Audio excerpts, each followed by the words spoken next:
Hi, I'm Hugh, and this is my first time running the Lark Theatre, a 400-seater concert hall in Dublin, Ireland. And over the past year, I've learned how to run the venue. But anytime I've done the sound engineering, I've always had the boss, Chris, beside me. But today, that all changes. Tonight, I'm going to run the comedy club all on my own. So needless to say, my adrenaline is pumping. So this is 2 p.m, I get in, and I'm like, okay, let's just get the stage set as quickly as possible. So I get the monitors in, I know I need monitors, one on either side of the comedian, who will be standing up there, and then I have the mic stand in the middle, and I have to make sure I have electricity running to the stage, so I have an extension lead, that's up there behind the left monitor, and then I've got the cattle leads into both of our monitors, beautifully done. Next, we need our XLRs, which are running from the stage box left, and these are 20-meter cables, nice and long, handmade by Chris himself, and this is going from output 2 into the first monitor on monitor left, into the input here. And now I want to send the same signal to the other monitor, so I'm going to plug the next XLR into the through across to the other monitor into its input 1. So both monitors are going to be outputting the same signal. And of course, don't forget to turn them on. Pretty important.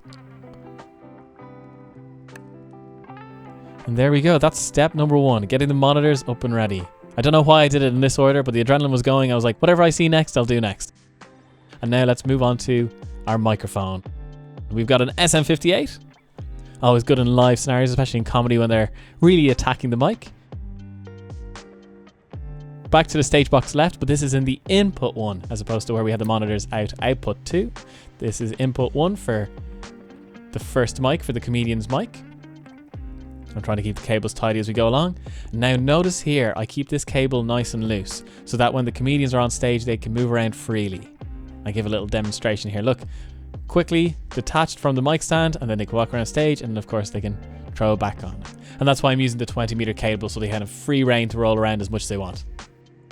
Now we need a guitar, so we're sending another XLR from input 2, and that's going across the stage to our DI box, and then a jack lead, which is going into the input for that DI box. Next, we have to jump below the stage. First things first, have to turn on all the lights here. Power switches for the lights that are on the main stage. Next, we have to turn on the preamps, which are down there. Once they're all blue, we're good to go. And lastly, the most complicated thing that I'm still getting my head around is the routing here, or the routing, depending on where you are. It just allows me to use the stage box on the stage left, and that will come out the main inputs on the desk. We have some other fancy stuff like the audience mics here, and they're getting sent to channel 41 and 42. And we have a decatry as well, which we might go into in another video, hopefully when we record some choirs. And they're coming out 43, 44 and 45. So it's just routing signals to come out certain channels that we want, so they're on the desk and easily accessible. Feeling pretty good because we're ahead of time, so we just need the costume design to get on stage and set it up now. Costume design is here. Let's go, Fergal. Give us a wave. Woo! Costume design, huh? Hard to please. I should really be saying set design, shouldn't I? So yes, the wonderful Fergal, who's actually a graphic designer. He's unbelievable. He's got a great eye for looking at what looks nice. So here he is with all his props, setting up the stage. I helped him lift in a few things, but he did it mostly himself. He's a pretty impressive human being. So you can see the lovely skulls, the bodhrán, violins, all kind of musical equipments. Kind of sets the vibe for the comedy club. Now to check the lights are working. These are beautiful presets made by Chris, who's the technical manager. And it's triggering these presets, as well as the entrance theme for each of the comics, that's going to be the trickiest challenge of tonight's show. My worst fear is leaving them in complete silence or total darkness. So let's hope that doesn't happen. We're using the app Mix 16 Go on the Mac Mini to trigger all the sounds, the videos and images that are going to be projected onto the projector and then played in the concert hall. So I need to make sure I have the right song for each comedian as they enter the stage. I feel like it's the calm before the storm. Yeah, it's always the feeling, particularly with a live comedy show. It's this kind of eerie silence in the auditorium, and then nervous kind of anticipation builds. At least we have the mic set up before he's here. Yeah. He being Fred Cook. So what are we gonna do, Brian? We're going to do a quick dry run now, a bit of a mock-up to check the sound and lights with yourself, and I'll pretend to be Fred or one of the acts. Great, let's give it a go. But I do think that that's... Still too loud? Yeah, it's loud. It's just that it distracts me a little bit. That's better there. whatever you've done. That to me seems much better. Hedgehogs. What's up with them? Why can't they just share the hedge? Okay, so I actually turned off the lights, so we're a bit dark, but you can still see us. Yeah. So we've done a sound check that I'll have shown a little bit of B-roll on the stage. What happened in our sound check? What did we learn from it? We learned that my jokes didn't land. Do they ever? No, they don't. But the main thing was I noticed that the monitors were giving kind of twice the level of volume back that they needed to, and it was very distracting. So you just had to suss that out a bit more on your side. Yeah, I think it was literally volume. I think it was the main issue was the volume overall. But what was supposed to be a line check ended up being a sound check because Fred won't be here till 7:30 and... Is it doors are at 8? Oh no, the show starts at 8. Doors are at 7. Doors are at 7. Yeah, that's it. So we just have to do it ourselves, on that side. But then you've a past, you've a history as a comic. Yeah. So really, sound checks are usually straightforward because it's just one mic, right? Although you might have a guitar. In my experience, doing comedy clubs, I'd never once did a sound check. Right. So I'm pretty happy. You're pretty happy. I'm delighted. It's going so well so far. It's going great. Yeah. How would you rate my job so far? My first day on the big boy job without Chris here. You're doing 10 out of 10 for effort. Yeah. Didn't I tell you he was a comedian, folks? So we're currently on the stage here, and you can see the main stage box is down the back behind here. Duck under here. There's our main stage box. But because of the routing we did downstairs, our main channels aren't actually coming out there. They're coming from stage left, which if you can imagine, we've got a box over on stage right and we've got a stage left box, which we're using. So I have all our main inputs coming from this stage box here on stage left. And you can see there it's running with some tape so no one trips over, and then it's running onto the main stage down here. So the mic is in channel 1, and then we've got the DI box there behind me for the guitar in channel 2. And then that's getting sent up to the box or the mixing desk up there. So we should be ready to go, hopefully. Have a bit of downtime now, so I might get some food because I'm actually starving. The adrenaline's been pushing me through so far, and I had a coffee, but now's the time to stock up the nourishment. Let's go. And now it's 7 p.m, so I haven't actually eaten in like 5 hours, apart from that banana and coffee earlier.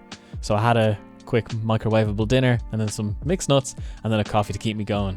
It's pretty difficult to eat though at this stage, as the nerves have fully kicked in. And Fred is such a nice guy, I really don't want to mess up his comedy club. Okay, the Lark is nearly full. It's time to put into action what we've learned so far. Hopefully it goes well. Let's have a look. Yep, definitely people there. Let's hope it goes well. Here we go. Welcome to the stage, Mr. Frank.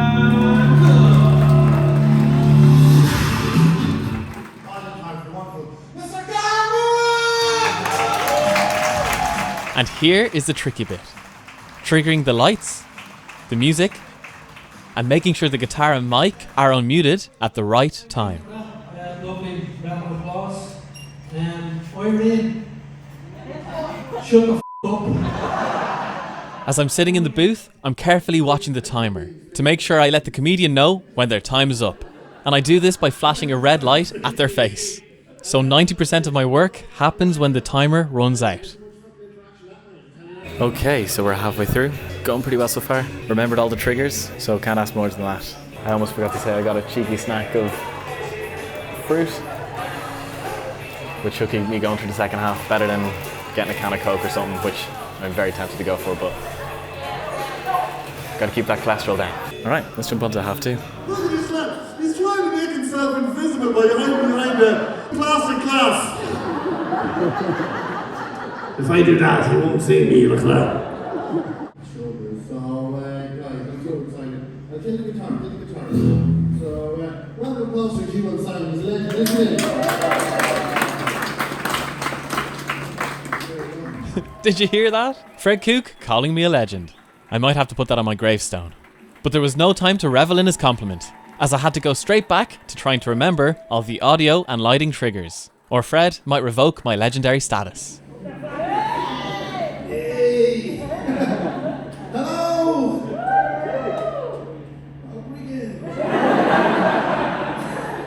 Please keep supporting the comedy club. It's people feel right. As Fred is closing out the show, I need to stay focused on finishing strong, making sure all the exit tracks and lighting are happening at the right time. The energy at the end of the show is the most important thing. It's what the audience members will remember most and bring them back to next month's comedy club. And when the show's over, our job isn't quite finished yet. There's Circa, throwing a few shapes. Everything has its place backstage in the green room. There's me moving the piano on the left. Have to give it a little play. It'd be rude not to. One stand at a time, one monitor at a time, and then of course the heavy couch at the end. We did it together in the end. I cut that out. That's it. That's it. We cleaned up. There's the stage. It's clean. Oh, 11:01. 11:01. Stage is clean. Place is clean. You did a good job. Did I do an okay job? You did a great job. For my first day on the job. Well, not the first day on the job, but the first day. Oh, it's first day on the job solo. Solo. This is Circa, by the way. Hi. She's a music person, so go find her music at andydempsey.com. Woo! Let's go irishstudentmusic.com. I keep moving the mic away, so might be time for McDonald's. Peace out. Yeah, so let me welcome everybody today to the Lark Theatre. This is 93 Acres, over and out. Thank you very much.